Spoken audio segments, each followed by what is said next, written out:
ರಾಜ್ಯದಲ್ಲಿ 2026ನೇ ಸಾಲಿನ ಎಸ್ಎಸ್ಎಲ್ಸಿ ಮತ್ತು ದ್ವಿತೀಯ ಪಿಯುಸಿ ಪರೀಕ್ಷಾ ದಿನಾಂಕಗಳನ್ನು ಶಿಕ್ಷಣ ಸಚಿವ ಮಧು ಬಂಗಾರಪ್ಪ ಅಧಿಕೃತವಾಗಿ ಘೋಷಣೆ ಮಾಡಿದ್ದಾರೆ.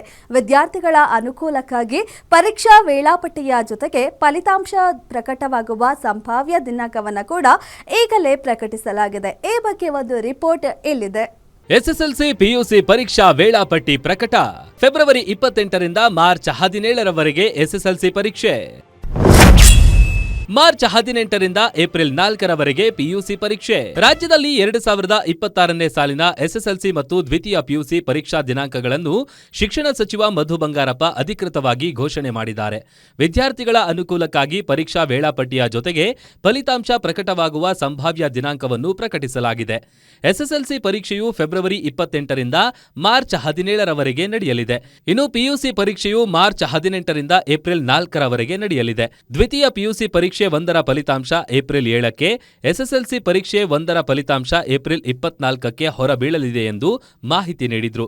ಎರಡನೇ ಪಿಯುಸಿ ಸೆಕೆಂಡ್ ಇಯರ್ ಪಿಯುಸಿ 28ರಿಂದ 17, ಅಂದರೆ ಈ ತಿಂಗಳು 28ರಿಂದ ಮುಂದಿನ ತಿಂಗಳು 17ರವರೆಗೂ ಫಸ್ಟ್ ಎಕ್ಸಾಮು ನಡೀತದೆ.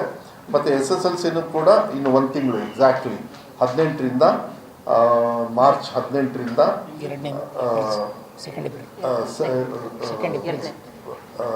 ಸೆಕೆಂಡ್ ಏಪ್ರಿಲ್ ಅಲ್ಲಿವರೆಗೂ ಕೂಡ ನಡೀತದೆ. ಟೈಮಿಂಗ್ ಕೂಡ ಎಲ್ಲ ಇದೆ.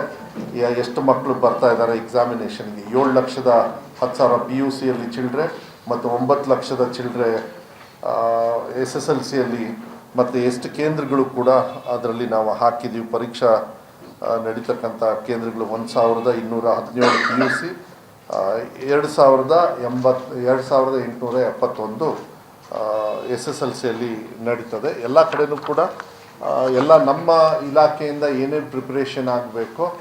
ಇನ್ನು ಈ ವರ್ಷ ಎಸ್ಎಸ್ಎಲ್ಸಿಯಲ್ಲಿ ಒಟ್ಟು 9 ಲಕ್ಷಕ್ಕೂ ಅಧಿಕ ವಿದ್ಯಾರ್ಥಿಗಳು ಮತ್ತು ಪಿಯುಸಿಯಲ್ಲಿ 7 ಲಕ್ಷಕ್ಕೂ ಅಧಿಕ ವಿದ್ಯಾರ್ಥಿಗಳು ಪರೀಕ್ಷೆ ಬರೆಯಲು ರೆಡಿಯಾಗಿದ್ದಾರೆ. ಇನ್ನು ವಿದ್ಯಾರ್ಥಿ ಸ್ನೇಹಿ ಕ್ರಮಗಳನ್ನ ಇಲಾಖೆ ಅನುಸರಿಸಲಾಗಿದೆ.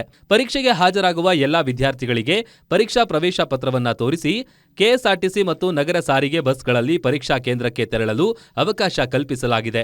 ಇನ್ನು ಯಾವುದೇ ಪರೀಕ್ಷೆ ತೊಂದರೆ ಆಗದಂತೆ ಜಿಲ್ಲಾಧಿಕಾರಿಗಳ ನೇತೃತ್ವದಲ್ಲಿ ಪರೀಕ್ಷಾ ಕೇಂದ್ರಗಳಲ್ಲಿ ವೆಬ್ ಕಾಸ್ಟಿಂಗ್ ಮೂಲಕ ಕಣ್ಗಾವಲು ಇಡಲಾಗುತ್ತೆ ಎಂದು ತಿಳಿಸಿದ್ರು. ಒಟ್ನಲ್ಲಿ ಈ ವರ್ಷದ ಪರೀಕ್ಷೆಗಳ ತಯಾರಿ ಜೋರಾಗಿ ನಡೀತಾ ಇದೆ. ಪ್ರಶ್ನೆ ಪತ್ರಿಕೆ ಸೋರಿಕೆ ವದಂತಿ ಹಬ್ಬಿಸುವವರ ವಿರುದ್ಧ ಇಲಾಖೆ ಸಮರ ಸಾರಿದೆ. ವಾಟ್ಸ್ಆಪ್, ಟೆಲಿಗ್ರಾಮ್, ಇನ್ಸ್ಟಾಗ್ರಾಂಗಳಲ್ಲಿ ಪ್ರಶ್ನೆ ಪತ್ರಿಕೆ ಸಿಗುತ್ತದೆ ಎಂದು ಸುಳ್ಳು ಪೋಸ್ಟ್ ಹಾಕುವ ಅಕೌಂಟ್ಗಳ ಮೇಲೆ ವಿಶೇಷ ನಿಗಾ ಇಡಲಾಗಿದೆ. Sangamesh Metre, guarantee news, Bengaluru.